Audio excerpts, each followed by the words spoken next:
จ้าพี่น้องสบายดีพี่น้องอันนี้อ้นกับมาฮอดฝั่งไทยแต่เป็นเว้นพุ่นล่ะพี่น้องแต่ว่าน างมนต์พามโลกบ่ได้ถ่ายคลิปถ่ายหยังเนาะไปอ้ายไปถ่ายเฮาถ่ายน้ำหลังพี่อ้ายข่อยกับข่อยพาคนมาเลาะเที่ยวแคมป์ของนะพี่น้องเด้อข่อยเลยเห็นสะพานแล้วข่อยเลยยังห้องอยากให้ได้พี่น้องเลยไปกินฮอดลูกกินฮอดผัวเพลงไว้ใจฮะขายตู้ได้ถึงหน่อยงนล่างตู้เพื่อนก่อนนะวะใส่ตู้ค่ะโอ้ยให้ตูดแน่ตูดจะส่งขาดทุกเป็นอะไรเนาะหาเงินได้ก่อนที่โอนมาคืนเนาะตู้ได้ก็ได้ไปเลาะ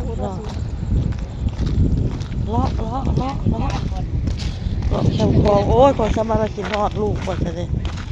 แนมไปเห็นผังนั่นนะพี่น้องกินทอดน้องบอลกินทอดโอโต้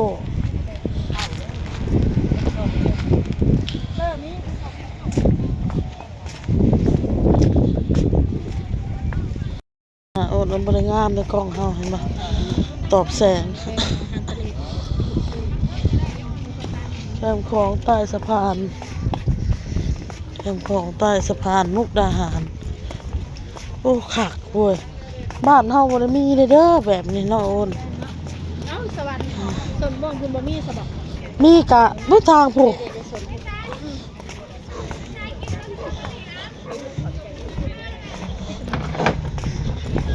มาหลอกเอามนพามาหลอกไปลอง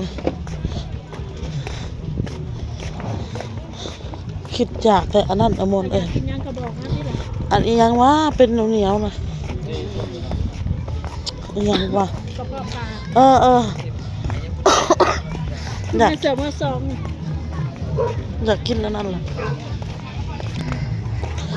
เสียงเพลงแล้วบัดนี้สิได้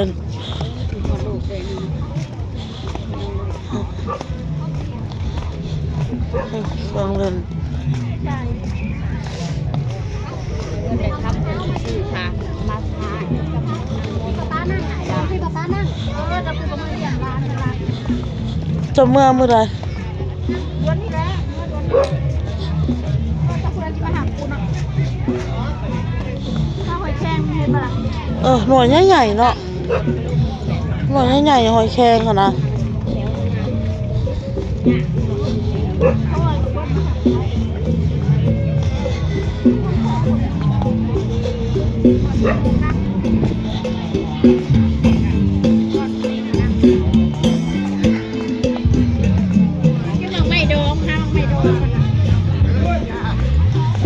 หลอกนำกันเลยพี่น้องเด้อโอ้ยโทรศัพท์กับบ่งามเนาะตอบแสงเลย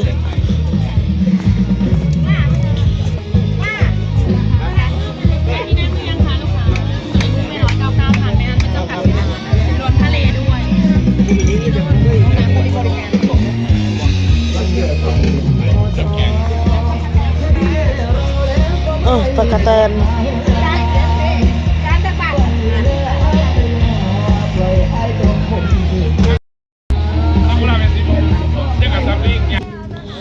สื่อ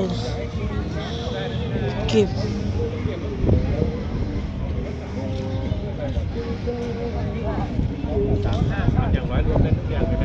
ของเด็กหรือของ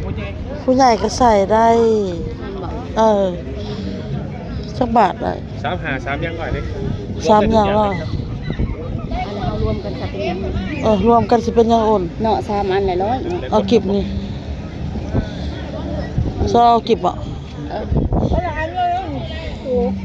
แม่นแหละอันน่ะเอาตัวนี้เอาตัวนี้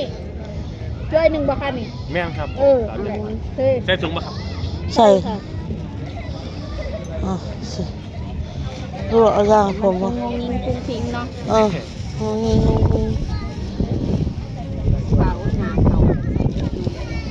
น่าจะเป็นเด็กน้อยอยากเผาแต่อยากงาม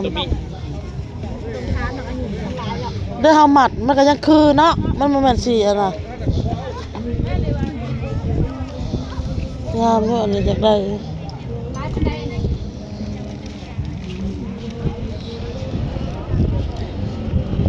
ครับผมอันนั้น25 บาทเดี๋ยวอันนั้นลดหาได้20ก็ได้20 บาท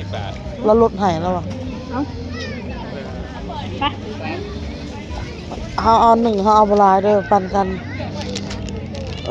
คนละสี มาปันกันเฮือนเอาหมด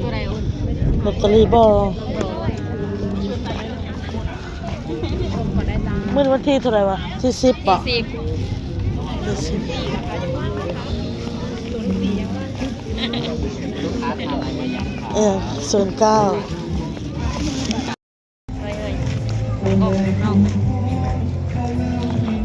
กล้องอะนะตอบแสงแฮงบอกกัน3คนเฮา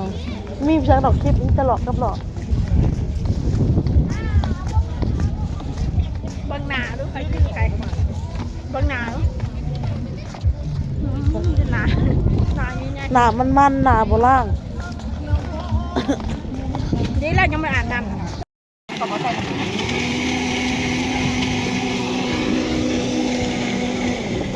ได้ยัง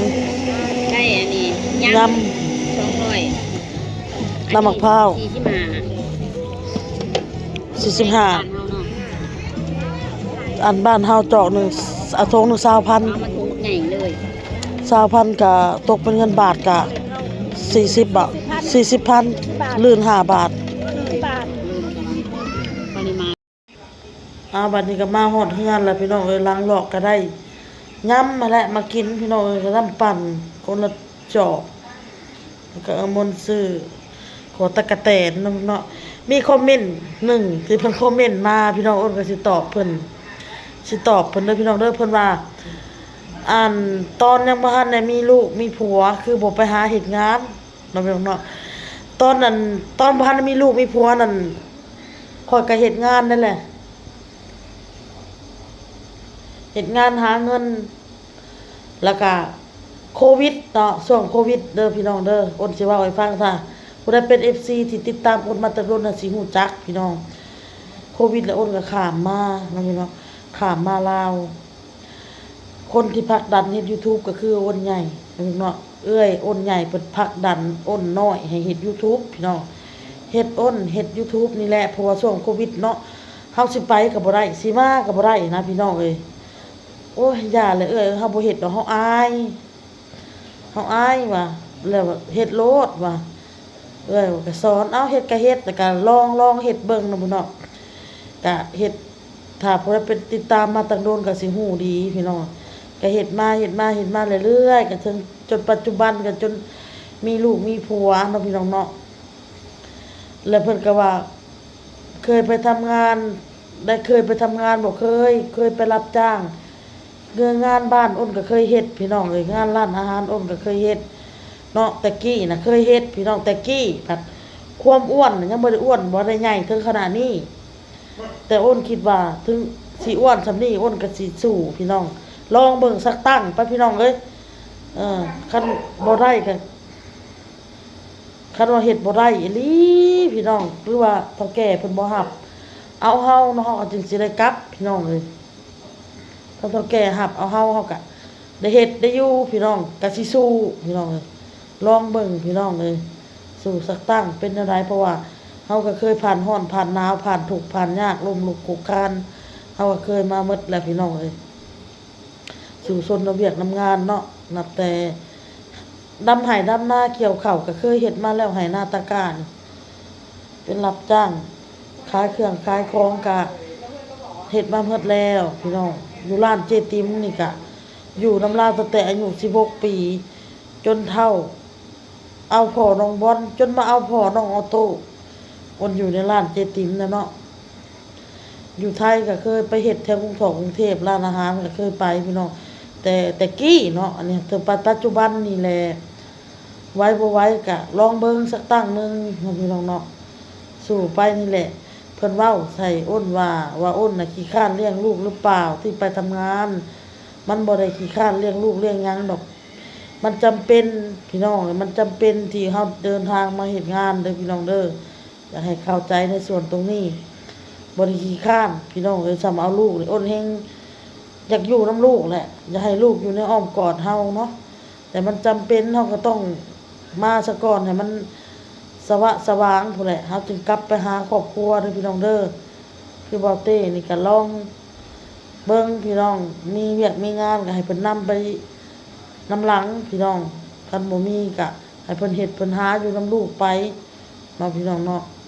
พอแอก็โทรมาว่าน้ำได้อยู่เฮือนบ่ได้โทรให้บ่าวเต้ให้บ่าวเต้ออกไปเบิ่งมื้ออื่นลองเบิ่งพี่น้องให้บ่าวเต้ออกมาเบิ่งน้ำพ่อเฒ่ามันเป็นหยังมันคือบ่ได้งาก็ลงเฮือนมาหาเงินแล้วมีแต่มีแต่แนวเป็นแนวนั้นแต่นอโอนโยน้ำบ่ขึ้นเอาโอเคที่อ้นมาตอบก็คือบ่ได้ขี้คร้านเลี้ยงลูกพี่น้องที่มานี่เฮาจำเป็นครอบครัวเฮาจำเป็นเด้อพี่น้องเด้อเฮาจึงได้มาเนาะพี่น้องเนาะแล้วก็เคยเฮ็ดเฮ็ดงานที่ไหนหรือเปล่าเคยเฮ็ดมาหลายแล้วเรื่องเวียกเรื่องงานแต่ว่าอดีตเนาะแต่ปัจจุบันนี่เฮาก็บ่ฮู้พี่น้องเลยก็ลองเบิ่งเนาะพี่น้องเนาะโอเคคลิปนี้